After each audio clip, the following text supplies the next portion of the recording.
boys, it's Arms Warrior time. What's up? The Mortal Strike, face crushing, 5 fingers smashed to the kisser continues. I'm looking forward to this one to see exactly how they've changed, and they have changed. They've changed pretty dramatically, guys. We're hoping this one's actually going to work out pretty cool. The servers are really heavily overpopulated at the moment. Bear that in mind. We had some huge lag while filming our various class guides today, but we'll see if it all plays out well. Arms Warriors have changed dramatically, guys. We're going to jump straight into it, talk about the changes and how everything has been switched up. The first thing I want to talk about, actually, is something I missed on the Prop Warrior video, is our stances now no longer change our buttons. Watch this. I'm in battle stance now. If I switch to defensive, buttons stay the same. Berserker stance, the buttons stay the same as well. So you're going to plan out your warrior nice and easily. What we'll see is battle stance increases all our damage by 10%. Berserker stance increases our cleave, whirlwind and blade storm by 10%. So bear that in mind. If we're AoEing, we might want to swap over to berserker stance for that moment. For our single target, we're pretty much staying in battle stance. No need no more for those macro dancing bad boys. Really not necessary. Berserker stance tends to be an AoE stance now. Arm stance is pretty much going to be our single target stance. So that's something to watch straight off the bat. Also, let's jump into this. Our specializations, we can either be Arms, Fury, or Protection. These are no longer called talents, guys. These are our specializations. So we're going to be Arms, of course, in this video. Our first ability, when we hit level 10, I assume most of you guys will be level 85, but if you're thinking about leveling up an Arms Warrior, this is what you're going to pick up along the way. Mortal Strike at level 10. A Vicious Strike deals 125% weapon damage plus blah blah blah, but it generates 10 rage. That's right, Mortal Strike no longer costs rage, guys. It's actually generating rage. Interesting little change there. Similar to the Shield Slam, it's now generating us some rage, so we get rage while Mortal Striking. No longer will we be rage starved, trying to keep that Mortal Wounds debuff on. We're now just going to be able to pack a punch every time. At level 10 we also pick up Seasoned Soldier, increasing our physical damage done by 20%. Now Slam has had a nice change as well. Notice there is no cast time. Slam is now instant, it costs us 30 rage and it slams really hard. Causes 225% weapon damage plus 2,570. It hits really hard, guys. Really hard. Slam is going to be one to watch. Every time we've got that rage, we should be slamming pretty much. At level 26, we gain Whirlwind. Whirlwind now costs 25 range. Listen to this talent. Oh, Blizzard, why do you give us such cool talent descriptions? In a Whirlwind of Steel, you attack all enemies within 8 yards, causing 35% weapon damage to each enemy. Very low damage, so it's going to be benefited by the fact that we've got a lot of mobs. One to watch. Pretty weak still. It feels weak. It feels weak, but we'll see in a 5-man whether or not we can do something funky with that. Remember, we do get the buff from Berserker Stance, increasing that damage by a further 20%, so it could be cool when we do that. Overpower's had some ridiculous changes now, guys. Notice there's no longer a huge crit bonus to Overpower. You instantly overpower the enemy, causing only 140% weapon damage. It cannot be blocked, dodged, or parried still. Now look, watch this. Only usable after the target dodges or when activated by Taste for Blood. We're going to get there shortly, though, don't you worry. Blood and Thunder comes in at level 46. Rend is gone, guys. There is no Rend in the game anymore. Don't worry about making that Rend up all the time. 100% uptime on Rend is no longer necessary because what? It's no longer in the game. So good luck getting 100% uptime on a non-possible spell. That's right, it's gone, guys. Forget about Rend. It's out of there. Blood and Thunder now causes deep wounds. When we Thunderclap, we now deep wounds everything around us. Going to be nice to keep that on cooldown while we're doing our AoEs, to use that Thunderclap wisely. Is it worth putting on a single target? Don't know.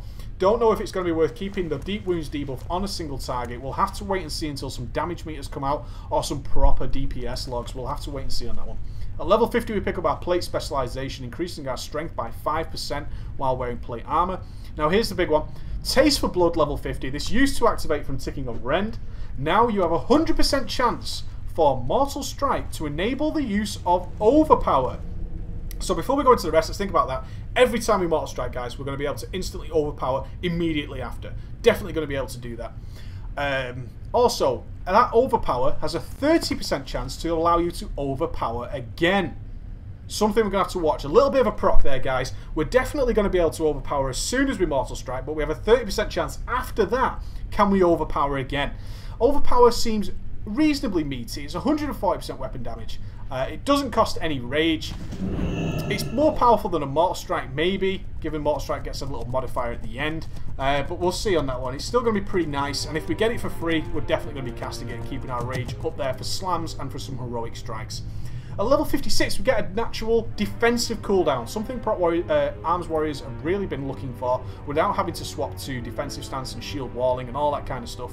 We now have Die by the Sword, increase your parry chance to 100%, so if the boss turns to us, I mean, I see some opportunity here, guys. It only lasts 5 seconds for when that boss goes berserk, and we're looking for that extra few percent for it to kill. Is we're going to see some Arms Warriors taunting and popping Die by the Sword just to buy us an extra 5 seconds of DPS time before he goes on a rampage and kills the whole raid. It reduces all damage taken anyway by 20%. Something to bear in mind that we can use this if that big mega hit is incoming. The healers are struggling. We could pop Die by the Sword. It's a 2-minute cooldown and get a 20% damage reduction for 5 seconds. That is a long cooldown for that ability. I would like to actually see the parry chance removed and actually be a 20% damage reduction with a lower cooldown. I think that would be nice, but we're not going to see that, I don't think. Sweeping Strikes does what it does in Cataclysm. We get to attack a nearby enemy, a nice little cleave. 1 minute cooldown though, guys. 1 minute cooldown. Pretty nice. Still does exactly what it used to. We then gain Colossus Smash at level 81. Still does exactly as it does in Cataclysm. I've glyphed it so it does the Sunder Armor. And that also enables the physical vulnerability, which is the 4% increased damage taken for the raid. The debuff lasts 30 seconds. Colossus Smash is on 20 seconds. We should have no problem keeping that debuff up the raid naturally. Really nice. Sudden Death comes in at level 81 also. Our melee hits have a chance to reset Colossus Smash so we can keep that debuff up indefinitely. So we are the 4% damage bringers again. So nothing wrong with that. And our Mastery is still the same as Cataclysm. One thing to note is Inner Rage is missing. Deadly Calm is missing as well. There's no DPS cooldowns in that tree whatsoever. None at all. Definitely something to watch, guys, is we've lost our DPS cooldown. Inner Rage, Deadly Calm are gone. Replaced by nothing as of yet. They're not replaced by anything. So our DPS cooldown's gone. Not great. Let's look at the talents. We looked over these in a Prot Warrior video. I still think they're pretty cool. I'm going to give you a brief overview again, but if you want in-depth overview, check the Prot Warrior video. In the Warbringer, we stun for slightly longer. Great for PvP, goes without saying. Double Time allows us double charges before the cooldown actually starts. I'm not sure how that talent works. Can we charge once, then maybe 12 to 20 seconds later do the second charge, then a cooldown starts? Want to keep an eye on that. I personally went with Juggernaut again. Just a nice 12-second cooldown on charge. Between that and Heroic Leap and Intervene, I think that's plenty. Absolutely plenty. Level 30 we get Health Regeneration. Enraged Regen is an instant 10% health and an additional 10% over 10 seconds on a 1 minute cooldown. Pretty decent. Pretty decent. It doesn't say it consumes Enrage anymore. It doesn't say that, so it can only be used while enraged, but it doesn't say it consumes the enraged. Something to watch there.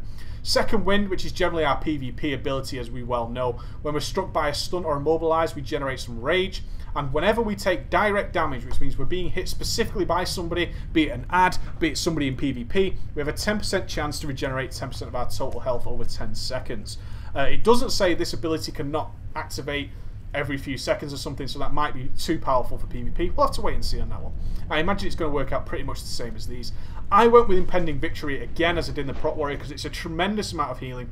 And also, when we do it, it causes damage, and I like that. If I need to heal myself while I'm DPSing, I would like that heal to do some damage. Similar to a Death Strike for a DPS DK. Of course, it's less damage than doing a normal attack, but I like if I desperately need that heal immediately, I'll go ahead and I'll do a little bit of damage with that. There's definitely opportunity to switch that to Enraged Regen, I'm not going to lie. Either way is good. Enraged Regen might be slightly better as it's just using a global and it just works while we're out of there. But I like Impending Victory for regular heals. Every 30 seconds I can use it again. If I need regular top-ups, it's pretty nice. And in a 5-man, there could be a world of difference between waiting 1 minute or waiting 30 seconds for a heal. That's just my thoughts on it. Going into the next tree, which is our CC, we've got Staggering Shout. That's going to root everything within 20 yards. Piercing Howl is going to daze everything within 20 yards, but it's spammable. Staggering Shout has a 40-second cooldown. And Disrupting Shout, which silences everything around you within 10 yards. For PvE, I like Disrupting Shout. However, if it's a boss fight where there's nothing that can be interrupted, and there's a lot of ads that need to stay together, Staggering Shout or Piercing Howl could do better, especially if we're kiting or something like that. Situational, and I like that. Well done, Blizzard, for this one. Really cool.